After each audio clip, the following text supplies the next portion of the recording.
Жалпы көрүшүлөргө салам айтабыз, урматтуу көрүүчүбүз, 7 май.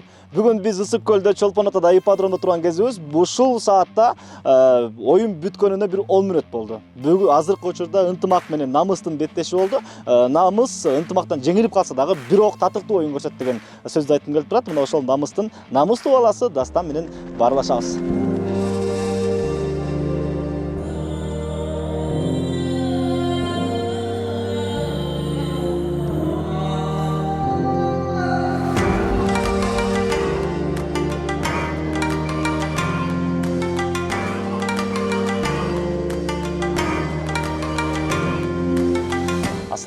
Assalamu alaikum. Денсаулык жакшыбы? Жакшы. Аман эсенби? Жакшы, шүгүр. Бөлө кырсыктан алыс бүтүрүп алдыңарбы оюнду? Жакшы. Аман эсен жакшы бүттү. Куттуктайм Дастан. Рахмат беке. Татыктуу оюн көрсөттүңөр.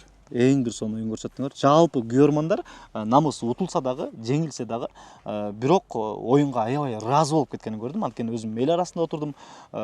Ушунчалык рахматын айтып, ушунчалык ыраазычылык сөзүн айтып кеткендерди көрдүм. Азаматсыңар. Рахмат. Мына ушундай чоң ынтымактай, мындай дөшага деп айтсакпы, дөшө командага бир татыктуу оюн көрсөтүш, аларга салым салыш бул кээ бир команданын колунан да келбей калышы мүмкүн. Бүгүнкү күндө силер сону көрсөттүңөр. Азаматсыңар, дагы бир жолу куттуктайм. Жаңы жылдыз, жаңы жүз, Көкбөрүнүн эң бир сонун кичүү, эң жаш жагынан эң кичүү оюнчулардын бирисиңер. Таанышпайлыбы? Таанышуу кылалы. Жалпы көрүүчүлөргө өзүңөрдү тааныштырып бериличи. Мен Русланов Дастан. 2003 жылы Нарын обласынын Актала районуна караштуу Жогорку Майдейин айылында төрөлгөм. Ошол Көкбөрүгө 2016-2017 жылдардан баштап кызыгып калып, ошол 2019 жылы Соңкөл деген командага ушул азыркы тренерибиз Бакыт байке алып келип, Чыңгыз байкелер кошкон. Өзүбүздүн айылдык Чыңгыз деген да байке бар. Ошондон бери ушу бир командада келатабыз. Соңкөл командасы болуп 2019 жылдан бери чаап жүрдүк. Андан кийин 2022 жылы ошол эле Соңкөл командасынын жетекчилери Бакыт байке, Чыңгыз байкелер ушул намыс командасын курап чыккан. Ошол намыс командасына чаап келатабыз 2022 жылдан бери. 2 жыл болдубу? 2 жыл болду чаап келатканыбызга. Качан башталды? Канча жашыңарда башталды кызыгуу? Мен кызыгуум 14-15 жашыман эле негизи айылдагы байкелер эки жака ээрчитип чыгып жүрдү. Анан 8-9 класстан баштап чоңураак оюндарга ойной баштадым, нарын ичи. Ошол 9 класста ушу лигага келип, биринчи 2019 жылы келдим, Орус'та. Ошондо Соңкөл командасы республикадан 3-орунду алып, анда ойнобой калгам, ошо оюнга 1-2 күн калганда колум сындырып алып. Анан күзүндө 31-августта ойноп баштаганбыз, ошондон бери келатабыз. Кандай келатасыңар? Сонун келатасыңар? Жакшы. Артыңардан сонун сөз угуп атабыз. Жакшы кептерди угуп атабыз. Жаңы эле бир 5 мүнөт мурун эле ынтымак командасынын эң мыкты оюнчусу Өмүрбек Эсен уулу дагы мен сурадым, ачык айтчы, өзүңдүн оюңду айтчы деп. Мыкты оюнчу чындыгында ал дагы. Анан биз Дастанга жетпей калдык го, Дастан мыкты болуп кетти деген сөзүн айтты го. Ошондой оюнчулардан мына ушундай сөз угуу чоң жетишкендик да. Өмүрбек эми ал досубуз. Курдаш чогуу. Биз алар менен, алардын ынтымак команда менен ойногонго аябай сыймыктанып атабыз чынында. Биз үчүн сыймык. Ушундай поляда ойноп, ушундай кармашыш. Тирешүү, тирешүү. Буюрса биздин нарындык байкелер дагы бир аз аттарды алып берсе. Нарында колунда бар байкелер көп эле негизи. Аттар жагынан аксап атабыз чынында. Ат жок. Ошол. Ат болсо, аттын мыктысы болсо, азыркы бүгүнкү оюнда башкача көрүнүш болмок беле?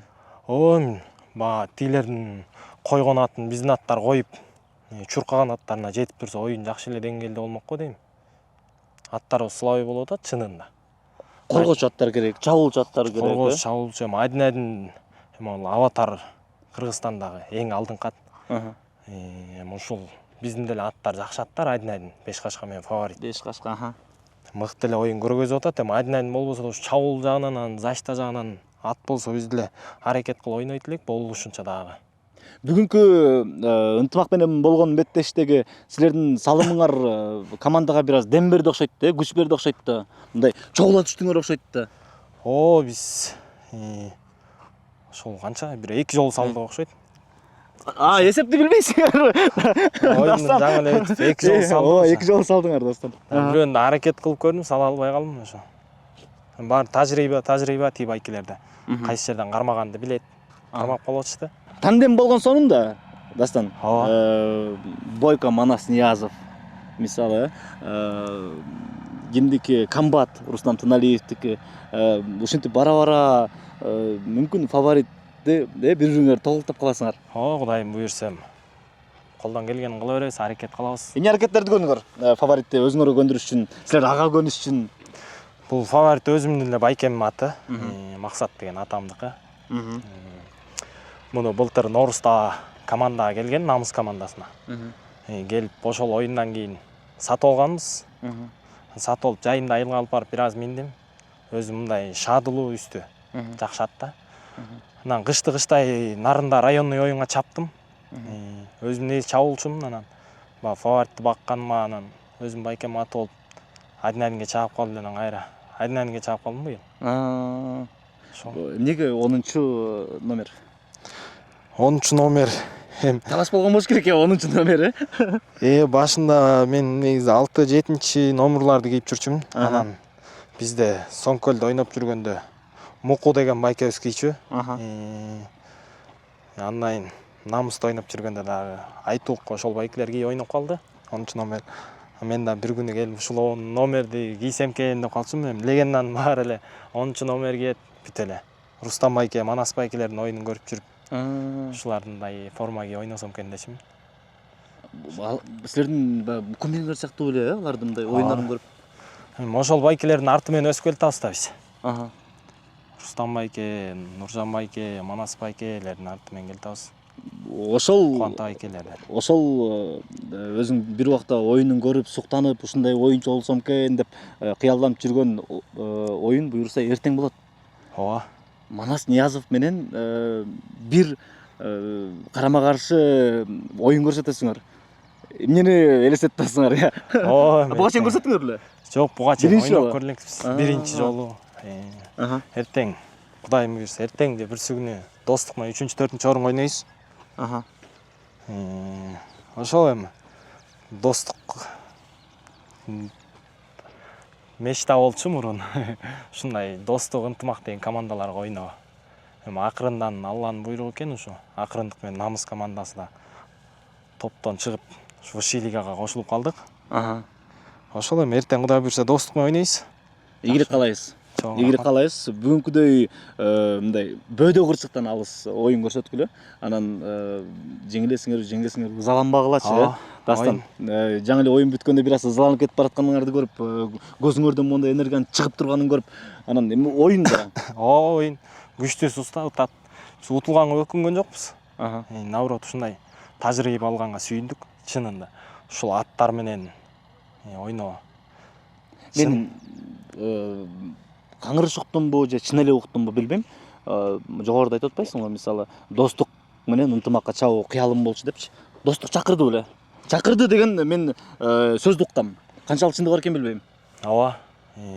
Мен негизи высший лигага чабайын деген оюм бар болчу жазында Норузда. Анан нарында байлар көп. Анан ошол Бакыт байке, Максат байкелерге эле түшкөн түйшүк болуп калып атат. Ат алып берген киши жок, өзүлөрүнүн чөнтөгүнөн чыгарат акчаны. Анан баягы командага бир аз каражат жок болуп атты чынында. Анан жазда чыгабыз, чыкпайбыз, арсар болуп атканда достук командасынан сунуш түштү, командага келди. Ошол Сары Өзөн командасынан түштү, Айбек байке чакырды. Мурас командасынан түштү. Көлдүн командасында болду. Анан ошол высший лигага бир командага чабайын деген оюм бар болчу, анан Намыс командасы өзүбүздүн байкелер кайра курап чыгышты команданы. Намыс үчүн бир жыл кетпей чаап, быйыл аракет кылып көрөлү деди. Кудайдан тиленип чыктык. Болгон аракетти кылдык, биринчи лиганы өтүп. Бир убакта элестетчү эмессиңер да, мисалы, жогорку лиганын мыкты оюнчулары ушундай чакыруу менен барганда мынча гонорар алат экен деген өзүңөр укпасаңар, угуп эле калбасаңар, бирок өз колуңар менен, өз кулагыңар менен силерге түшкөн сунуш биринчи жолу болот да мындай. Мага жазында түштү сунуш. Кел. Чоң гонорар экенби? Ама мен андайды эле неметкен жокмун. Акчасын өзүм негизи баягы эми Көкбөрүгө келгенден кийин кыял болуш керек да. Ошо кыялыма жетейин, Мыш Илигага чабайын деген ой менен кетейин деп аткам негизи. Ошол. Дастанды баягы буга чейин интернеттен көргөн болушуңуздар керек. Инстаграмда айрыкча аябай тарады. Ооба. Эркекче эмне? Эркекче кылбай койдуңар деп мына ушундай айткан сөзүңөр бар болчу. Андан кийин жаныбардагы кыз ким эле ошо кыз? Ал ошо финалда болчу могу нарынын поколение оюнунда. Финал ойноп атканда биз эң 2003 жылкылар эң кичүүсү болчубуз. Анан улам байкелер менен ойнойбуз, тигилерден уруш жейбиз, булардан уруш жейбиз. Анан финалга келип уже финал ойноордун алдында болчу. Ама бир аз айтып алалы дедик, өзүбүздүн командада ойноп жүргөн эле дос балдар менен финалга чыктык. Тең курдаш балдар менен байкелерибиз. Ошол 2001 жылкылар менен чыкканда айтып атканда тиэнден Назгүлжө келип калып анан ошондон хит болуп кеттик го. Уялчактыгынан, тартынчаактыгынан чын эле көкбөрүчүлөрдүн баардыгын айтып беребиз го. Жөнөкөй болушат булар, ушунчалык жөнөкөй. Ошол жердеги мындай силердин таза, аруу мындай сонун киши экениңер ошол видеодо эле көрүнүп турат да. Көбү жөнөтүп калышты болуш керек өзүңөргө. Ооба, бүт эле кетип атышты, чын тааныган баары элечи. Анан баягы комментарийлерине кирип окуп коебуз Казакстан. Эмне дейт комментарийлер? Аябай бүт эле шылдыңдашып жазышат. Дагы аябай бүт жакка чыгып кеттир. ТикТокко кирсең ТикТокто, Инстаграмга кирсең Инстаграмда. Эмне деп шылымдап атышат алар? Жо шылдыңдап эле мындай жазышыпчы. Баары кетишет, кыздар кетирет. Ответка кылат. Ушундан кийин эле дароо сурап коеюнчу. 2003 жылкы бала экен да, жаш бала азыркы учурда. Экөөбүздүн айырмабыз 10 жаш экен. Сүйгөнүң барбы? Дароо сурайын. Сүйгөнүм мен. Көрөт табыл дегенде. Мындай баягы Сүйлөшүп жүрүп, сүйлөшүп жүргөн кыз бар. Бирок монда өлө үйлөнөбүз деп анан неметип элекпиз эми. Толук кандуучу. Маңдайыбызга жазып койгондур, нике кайып бизди түшүнгөн, айылга чыдаган кыздардан карап атабыз эми. Биринчи критерийлер бул көкбөрүчүнү түшүнгөн, экинчиси айылга чыдаган, үчүнчүсү эмне? Эмне? Ата-энебиз сыйлаган. Ата-энени сыйлаган. Биздики эми ошол көп эле улакчы байкелерди көрөбүз эми. Өзүбүздүн айылда эки жакта ойноп калганда үйлөнгөндөн эле жок болуп кетет. Ошол эми үйлөнгөндөн аялыңа баш ийесиң да баары бир. Анан улак токтотуп салбайлы деген ошо. Улак түшүнгөн кыздардан. Буюрса, бүгүн келип бир канча кыз көрүп отурду. Карап койсоңор болмок экен. Анын ойдун баары оюнда болот, чын. Тамашалап атам. Үйлөнүү боюнча сөз болуп кетпеди. Үй бүлөдө кандай, канчанчысыңар, канча уул, канча бир туугансыңар? Үй бүлөдө 3 бир тууганмын. Байкем, анан карындашым бар. Ошол 3 бир туугандын кичүүсүмүн, балдардын. Өкүрөк күчүк. Ооба, айылда жашачу эркеси. Мен бир канча спортчулардан сурайм да, ошондочу үйдүн кичүүсү болуп калганда ата-эне көрөбү депчи. Силердин оюнуңарды деп. Анткени бул деген кооптуу оюн да. Ооба. Үйдөгүлөр эми монтип колдон келген ийгилик жаратып турсак сүйүнүп турушат чын, аларды элечи. Ата-энем көп эле жакка барып көрөт. Атам ушул аябай колдойт мени. Ушул деңгээлге бирден бир себеби атам. Үйдөгүлөрдүн колдоосу менен жеттим чынында. Каяка болсо мектептен уруксат берип атса кете бер, өзүм жооп берип коем деп кетирүүчү улактарга. Ошол атам себепкер го дейм ушундай улакчы болушума. Кичинекей кезимде элдер ат менен улак ойноп атканда жөө барып калсам, намыстанып элдердин велосипед алып берлекте 100 миңдик аттарды алып берген. Кичинекей кезимде аябай колдоду атам. Ошолордун мээнетин актайлы деп жүрөбүз эми.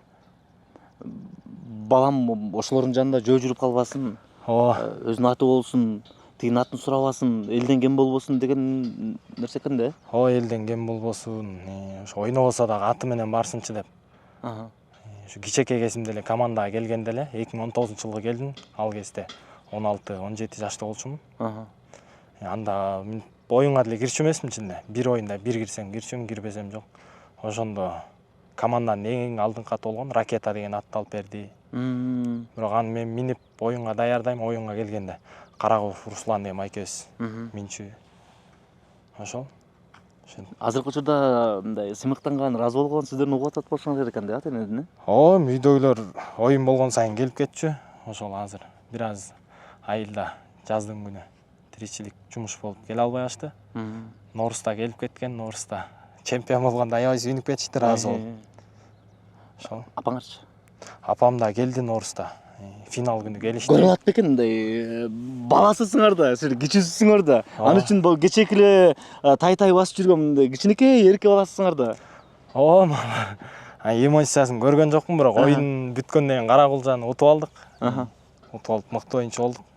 Аябай эле жакшы эмоцияда болушту болуш керек. Сыймыктанышты болуш керек. Ошол. Бүгүнкү кайра оюнга келгим келип атат да. Бүгүнкү оюнда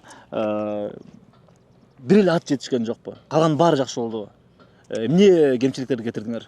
Бүгүн эми кемчилик, чынын айтканда биз биринчи лигадан жаңы чыктык. Высший лиганы көргөн балдардан биякта ашып кетсе бир 2-3 эле болуш керек. Силердин командаңарда. Биз көрө элекпиз мисалы Высший лиганы. Аттарыбыз токтоп калды чынында, жашырып көрүп атты болуш керек элдер деле. Андан башка кемчилик эмне? Андан башка кемчилик Оюнчулардан кеттиби? оюнчулардан деле кеткен жок, балдар болгон жаны сай ойношту. Аттар жагынан кемчилик кетти, ынтымак командасы менен ушундай деңгээлде ойнош чоң эле сыймык. Сонун. Көкбөрүнүн мыктыларынын баардыгы, аймактарынын баардыгы ынтымактуу да. Ооба, бүт эми чемпион болуп жүргөн команда булар. Ал оюн учурундагы аттын кылышы көрдүңөрбү? Эмне болду? Анда оюн учурунда жана биз один болуп аткан, Норус байке көз один жаңы свистка берген. Свистка бергенде эле свисток кайра берилди, артты карасак эле турган жеринен эле жыгылып калыптыр дейт Тойчу байкенин аты. Ошо эмне болуп жыгылды, эмне болгонун билбей калды, өзү эле жыгылып калды дейт. Кудайым буйрса болушунча жакшы карабайм, 3-4 орунга ойногонго аракет кылабыз до конца. Сейитбек боюнча сурагым келип атат. Сейитбек азыркы учурда 2-нчи лигада, 1-нчи лигада мисалы өзүнүн машыктыруучу катары эң сонун көрсөткүчтөрдү көрсөттү да. Бул алардын бири бул Намыс командасы, силерсиңер. Силерди жогорку лигага алып чыкканга түрткү болгон кишилердин бирден бири ошол киши. Сейитбек байкен бул 1-нчи лигада чемпион болуп, ушул Высший лигада ушундай оюн көргөзүп атканыбызга бирден бир себеби Сейитбек байке. Чынын айтканда, бул киши Высший лигада эң мыкты оюнчулардын бири болуп оюн көргөзүп жүрчү. Бизге кайерден эмне кылышты, кандай ойношту, кандай жүрүштү, кандай ат башкарышты бүт айтып берип атат Сейитбек байке. Ошол кишинин сөзүн угуп, ушул оюнду көргөзүп атабыз. Чын Сейитбек байкеге рахмат. Ошол. Буюрса, Намыстан кетип калбайсыңарбы? Эми буюрса, байкелерибиз колдоп, коштоп турса, ушундай жогорку деңгээлге, жогорку лигага жарачу аттарды алып берип турса, буюрсам чабабыз Намыска. Анан ушинтип эле Максат байке менен Бакыт байкеге эле күч келе берсем, команда бул Көкбөрүнү алып кетиш оңой эмес. Чын Высший лига аябай эле кыйын экен. Биз биринчи жолу чыктык. Оюн жакшы болот экен, просто аттарды күчтүү болуп чыгыш керек экен Высший лигага. Ошол эми кийинки 31 августка дарындык байкелер ат жагынан жардам берсе, чабабыз буюрса, ойнойбуз. Ай байкелер дегенде, ай деп катуу-катуу айтып койсоң. Өзүңөрдү жакшы көрсөткүлө, ийгилик, мыкты спортчуларды өзүңөр жогоруда санап өттүңөр, атап өттүңөр. Ошолордун артын жолдоп, буюрса Кыргыз көкбөрү курамасына да кошулсоңор, чет элге чыгып дагы өзүңөрдүн салымыңарды кыргыз элибиздин желегин желбиретип, сонун салымыңарды кошот болушуңар керек. Мен силерден ошондой көкбөрүчүгө чыгышын каалайм. Көрөм, мен ошондой элестетем силерди. Көкбөрү күйөрмандарына, көрүүчүлөргө, колдоп аткандарга чоң рахмат. Баарыңыздарга Алла ыраазы болсун. Колдон келген ойнодук. Ошол, буюрса кийинки оюнда да жакшы оюн көргөзгөнгө аракет кылабыз, Намыс командасы. Эң башкысы бөөдө кырсыктан алыс болгула. Оюнга чейин бир канча киши менен да сүйлөшүп болгон болчу. Кечээ мурунку күнү мындай көкбөрү жөнүндө сүйлөшүп калганда эле Дастандын бою узун экен, бою кичинекей экен, Дастан менен эле тең деген сыяктуу бир канча сөздөр айтылган. Бүгүн жанында турам. Менин боюм 1.74. Жанында кичинекей болуп турам. Бой канча? Боюм ушу 1.88, 1.89 айланасында. 1.90 экен да? Почти. Анда 1.90 деп койсоң Баягы кээ бир көрөрмандар бар. Ал 1.90 чыкпайт анан. Точунасын айтпасачы. 1.89 экен, урматтуу көрүүчүбүз. Ашыкча сындамай жок. Бир гана мыкты спортчуга мыкты комментарий жазып бериңиздер, колдоп бериңиздер. Жогорку лигага мына ушундай мыкты командалардын арасында биринчи жолу кирди Намыс командасы. Өзүңөрдү жакшы көрсөттүңөр, жакшы көрсөтө бергиле, ийгилик. Чоң рахмат, Алла ыраазы болсун сизге да. Бар болгула. Урматтуу көрүүчүбүз, биз жыйынтайбыз. Буюрса Көкбөрүдө жаңы жылдыз пайда болду, жаңы жүз пайда болду. Мына ушундай легенда көкбөрүчү спортчулардын артынан дагы сонун жаштар келатканы кубандырат, сүйүндүрөт. Кайрадан кийинки бөлүмдөн көрүшкөнчө аман эсен туруңуздар. Көрүшкөнчө.